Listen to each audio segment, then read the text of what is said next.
जब आत्मा शरीर छोड़ती है तो उस शरीर से जल्दी उसका मोह आसानी से समाप्त नहीं होता। आत्मा का मोह समाप्त करने और अगले जन्म में नए शरीर के साथ नया सफर बेहतर हो, इस कामना के साथ अंतिम समय में कुछ नियमों का पालन करने की सलाह दी गई है। भगवान श्री कृष्ण ने गीता में कहा है कि मृत्यु अटल है, इसे कोई नहीं टाल सकता। जीवन और मरण का चक्कर तब तक चलता रहता है जब तक आत्मा परमात्मा के चरणों में विलीन नहीं हो जाती। इस तरह आत्मा कई शरीर बदलती रहती है।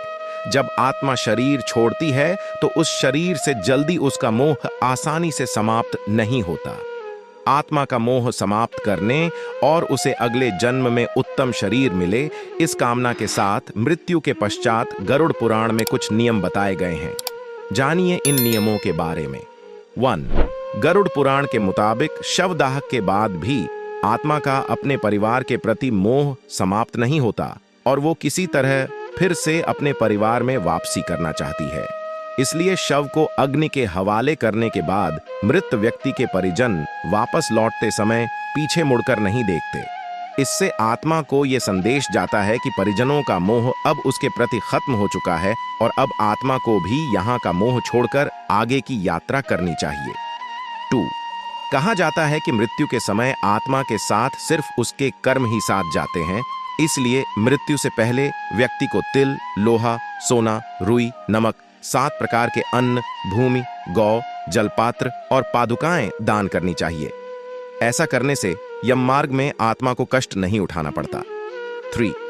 गरुड़ पुराण के मुताबिक जो व्यक्ति ब्रह्मचारी हो उसे माता पिता और गुरुजनों के अलावा किसी और को कंधा नहीं देना चाहिए।